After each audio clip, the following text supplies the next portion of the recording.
جی بسم اللہ الرحمن الرحیم، السلام علیکم۔ امید ہے آپ لوگ خیریت سے ہوں گے۔ آج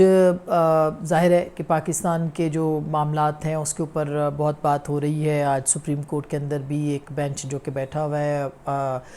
اس میں بھی انتخابات کے حوالے سے بات ہوئی ہے، اور 14 مئی 2023 کی منیب اختر صاحب کی طرف سے جو ہے ریمارکس آئے ہیں، وہ ریمارکس جو ہیں یا آبزرویشن جو ہے اس نے بہت زیادہ ایک جسے کہنا چاہیے ہیجان برپا کر دیا ہے کہ یہ اس کے انتخابات جو ہے صوبائی اسمبلیوں کے وہ 14 مئی 2023 کو ہی ہوں گے۔ اس کا مطلب کیا ہے؟ بہت سارے لوگ اس کے اوپر بات کر رہے ہیں۔ یہ کافی دلچسپ آبزرویشن ہے اور اس کے بہت سے معنی ہیں جو کہ آنے والے دنوں میں آ سکتے ہیں، اس کے اوپر بھی ہم بات کریں گے۔ پاکستان کی سٹاک مارکیٹ بیٹھ گئی ہے، کریش کر گئی ہے، اور ڈالر میں گزشتہ یعنی جب سے یہ نگران سیٹ اپ آیا ہے اس وقت سے لے کے اب تک جو ہے وہ 17 روپے کا ریکارڈ اضافہ ہو چکا ہے۔ 288 کچھ پہ جو ہے وہ بند کر کے گئی تھی جب پی ڈی ایم گورنمنٹ گئی ہے، اس وقت اتنے پہ مارکیٹ یعنی ڈالر تھا، اور اب اس کو 305 جو ہے وہ انٹر بینک ہے، اور 322 جو ہے وہ اوپن مارکیٹ میں جا چکا ہے۔ یعنی کہ پاکستان کی سٹاک مارکیٹ کے ساتھ ساتھ ہر چیز جو ہے وہ بیٹھ گئی ہے، اور اس سے بہت زیادہ مہنگائی میں اضافہ ہوگا، اس سے اور زیادہ حالات جو ہیں وہ خراب ہوں گے۔ اس کے اوپر بات کریں گے کہ یہ کیا معاملات جو ہیں وہ کنٹرول سے باہر ہو رہے ہیں، بے قابو ہو رہے ہیں، تو اس کا نتیجہ کیا نکل سکتا ہے، اور یہ معاملات کدھر تک جا سکتے ہیں، یہ بہت اہم سوال ہے۔ اس پہ تقریباً ہم ہر روز بات کر رہے ہیں۔ بجلی کی قیمتوں میں اضافے کے اوپر کل شٹ ڈاؤن ہے۔ آج وزیر اعظم نے اس حوالے سے چند صحافیوں کو بلایا تھا، جس میں کہ میں بھی شامل تھی، اور اس میں انہوں نے جو بات کی ہے، ظاہر ہے کہ ان کا قصور تو اس طرح سے نہیں ہے، ان کو آئے ہوئے 2 ہفتے ہوئے ہیں، لیکن جس طرح کے معاملات آگے بڑھ رہے ہیں اس میں جو ایگریسو پالیسیز کی ضرورت ہے وہ ہمیں نظر نہیں آتی ہے۔ اور اگر آپ دیکھیں کہ کل جو ہڑتال کا شٹ ڈاؤن کا فیصلہ ہوا ہے، اور اس سے پہلے جو پرسوں جو میٹنگ تھی یا کل میٹنگ تھی پارلیمانی کمیٹی کی، سینٹ کمیٹی کی، اس میں وزیر خزانہ صاحبہ نے جو سٹیٹمنٹ دیا، کل بھی ہم نے اس کے اوپر بات کی تھی، اس کے بعد اور زیادہ جو مارکیٹ ہے اس نے نیگیٹیولی رسپونڈ کیا۔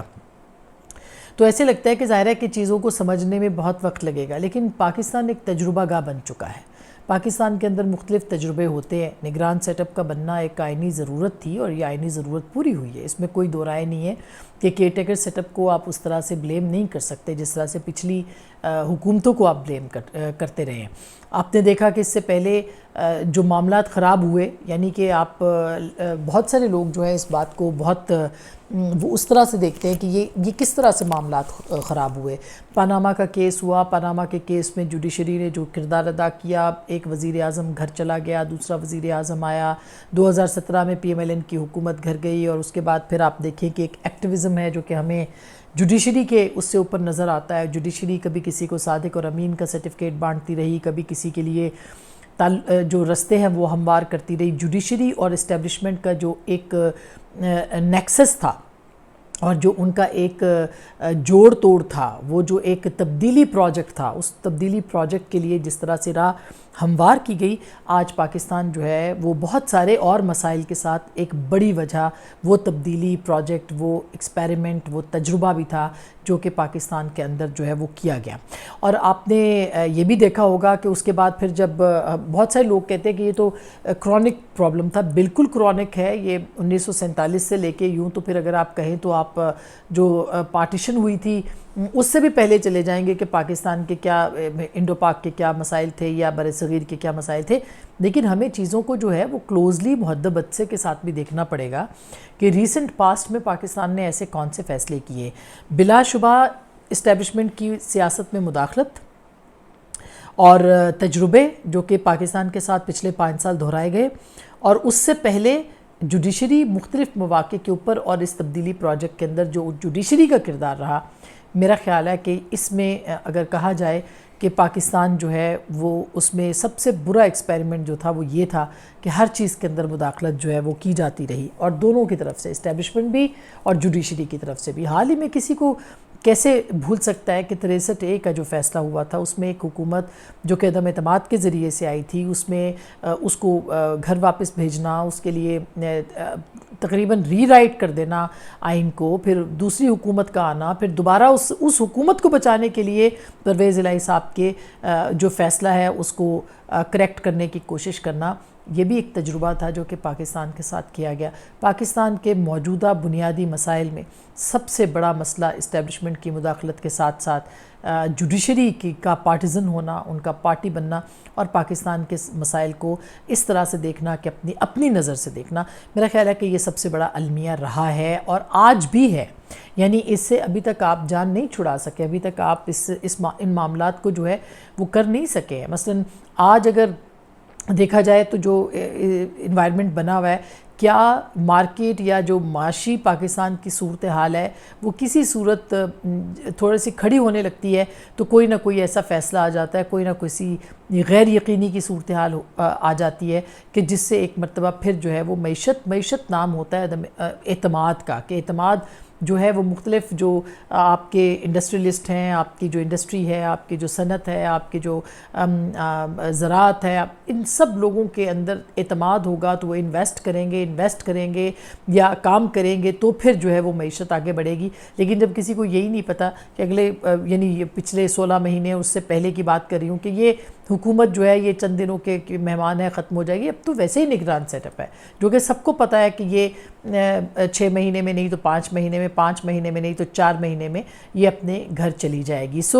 ایک معاملہ ہے جو کہ پاکستان کی معیشت ہے۔ معیشت اس وقت سب سے بڑا المیہ ہے۔ جس طرح سے ڈالر کی پالیسی کو ایک طرح سے دیکھا جائے کہ کھلا اس وقت چھوڑا ہوا ہے اور ڈالر کنٹرول سے باہر ہے، ہم بہت تنقید کرتے ہیں، لیکن بہرحال جو ہماری تھرڈ ورلڈ کنٹریز ہیں اس کے اندر ڈالر کو آپ اس طرح سے بے قابو بھی نہیں کر سکتے جس طرح سے آپ نے پاکستان کے اندر کر چھوڑا ہے۔ اس پہ ڈار صاحب جو ہیں وہ کنزرویٹو پالیسی اس حوالے سے رکھتے رہے ہیں اور انہوں نے ڈالر کو کنٹرول کرنے کے لیے جو کوششیں کی اس پہ بھی تنقید ہوتی ہے، لیکن یہ اور ان کی بھی کچھ پالیسیز ایسی ہیں جس نے کہ بہت زیادہ یعنی IMF کے ساتھ جیسے نیگوشیٹ کرنا اور پھر ان کے حوالے سے ان پہ بھی بہت زیادہ تنقید ہوتی ہے۔ اسی طرح سے عمران خان صاحب جو تھے، ان کی پہلی حکومت، ان کے اوپننگ بیٹسمین اسد عمر صاحب جو ہے وہ 8 مہینے تک IMF کا عمران خان صاحب نے جو ہے وہ ان کے ساتھ بات نہیں ہونے دی کہ غلامی نامنظور اور حقیقی آزادی اور پتہ نہیں کیا، اور پھر جب آپ گئے اور آپ نے جن شرائط کے اوپر پاکستان کے ساتھ معاہدہ کیا، آج تک پاکستان جو ہے وہ IMF کا اس وقت غلام ہے۔ IMF کے جو پالیسیز ہیں وہ آپ کو IMF کے مطابق بنانی پڑتی ہیں، ان کی شرائط کے مطابق بنانی پڑتی ہیں۔ یہ کیسا کھلا سچ ہے جس کو کہ آپ بار بار بھی اگر جھٹلائیں گے تو میرا خیال ہے کہ آخر میں آپ کو یہ تسلیم کرنا پڑے گا کہ یہی سچ ہے کہ پاکستان کو اب IMF کے ساتھ ہی گزارا کرنا ہے، جو ان کی پالیسی ہوگی پاکستان کو وہی پالیسی جو ہے فالو کرنی ہے۔ اور یہی آپ دیکھیے گا آئندہ چند دنوں کے اندر بھی اگر مہنگائی کا طوفان برپا ہوگا تو یہ بھی اسی لیے ہوگا کیونکہ آپ بجلی کی قیمتوں کے لیے IMF کی منتیں کر رہے ہیں اور IMF آپ کی بات سننے کو تیار نظر نہیں آتا۔ اچھا، جہاں تک اس بات کا تعلق ہے کہ اب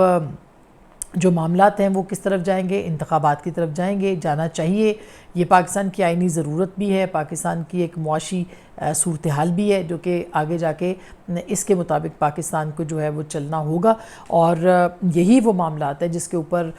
ایک کلیئرٹی کے ساتھ سیاسی جماعتوں کو آگے بڑھنا ہوگا، تمام سیاسی جماعتوں کو، تاکہ اس مسئلے کا جو حل ہے وہ کیا جا سکے۔ اب جہاں تک اس بات کا تعلق ہے کہ پاکستان تحریک انصاف ان سارے معاملات کے اندر جو ہے وہ کہاں پہ کھڑی ہوگی اور ان کے کیا معاملات ہوں گے، تحریک انصاف خود اس وقت اپنی بقا کی جنگ لڑ رہی ہے۔ عوامی سپورٹ کے علاوہ بھی اگر دیکھا جائے تو ان کی اپنی جو ظاہر ہے کہ عمران خان صاحب کا جیل میں جانا اور پھر باقی ان کی جماعت کا کچھ کا فرار ہو جانا، کچھ لوگوں کا تائب ہو جانا، کچھ لوگوں کا معافی مانگ لینا، کچھ لوگوں کا جو ہے وہ پریشر کو دباؤ کو محسوس نہ کرنا یا دباؤ کو برقرار نہ رکھ پانا، ظاہر ہے کہ اس وقت کرائسس کا شکار ہے جس کا کہ فائدہ دوسری سیاسی جماعتیں اگر اٹھانا چاہیں تو وہ اٹھائیں۔ لیکن ایک بات بالکل طے ہے کہ یہ جو معاملات ہیں اس وقت یہ کسی نگران حکومت کے بس کی بات نہیں ہے، یہ ایک پولیٹیکلی الیکٹڈ 5 سال کے لیے مینڈیٹ لانے والی حکومت اور اس کے بعد استحکام والی حکومت، یہ نہیں کہ پھر کوئی جو دہارے وہ دھرنا دے اور وہ لانگ مارچ کرے۔ اس بات کا پاکستان جو ہے وہ قطعی طور پر متحمل نہیں ہو سکتا۔ جو فیصلہ آج جو ہمیں منیب اختر صاحب کا جو ریمارکس ہم نے سنے ہیں، اس کا مطلب تو یہ ہے کہ 14 مئی 2023 کو یعنی گزری ہوئی تاریخ کا انتخاب ہی صوبائی اسمبلی کا انتخاب ہے۔ صوبائی اسمبلیوں کا خیبر پختونخوا کی جو کہ عمران خان صاحب نے ڈیزالو کی تھی اور پنجاب کی، تو ہو سکتا ہے کہ آنے والے دنوں کے اندر اس کو بنیاد بنا کر اس فیصلے کو کے اوپر عمل درآمد نہ کر کے کسی بڑے کا جو ہے وہ ایک دفعہ پھر قربانی دیکھنے کو ملے۔ اور کچھ بعید نہیں ہے کہ یہ کچھ چیزیں جو ہیں وہ توہین عدالت کی طرف بڑھیں، لیکن کس پہ لگے گی یہ بھی ایک بہت اہم سوال ہوگا۔ یہ ایک حیران کن سٹیٹمنٹ تھا یا ریمارکس تھے، اور کچھ فیصلے آئندہ چند دنوں میں ہونے ہیں۔ اگر اسی طرح پاکستان کے اندر جو ہے وہ فیصلے ہوتے رہے، عدالتیں جو ہے وہ پولیٹیکل ایکٹیویزم کرتی رہیں، تو پاکستان کی معیشت جو ہے وہ کم از کم کسی قسم کی ایکٹیویزم کی متحمل اب نہیں ہے۔ اپنا بہت خیال رکھیے گا۔ آپ کو کچھ حقائق بتانے تھے، لیکن گھبرانا نہیں ہے، مایوس نہیں ہونا۔ قوموں کی زندگی میں یہ معاملات آتے ہیں، فرم ڈیسیژنز کے ساتھ پاکستان کو آگے بڑھنا ہے اور بڑھنا پڑے گا۔ ادارے اپنی جگہ پہ موجود ہیں، ان کو فیصلے کرنے اور فیصلوں پہ عمل درآمد کرنا ہے، کروانا ہے، انتخابات کی طرف جانا ہے، آئین پر عمل درآمد کرنا ہے، اور آئین ہی پاکستان کے ہر مسئلے کا حل اس وقت ہے۔ اپنا خیال رکھیے گا۔ اللہ نے کے بعد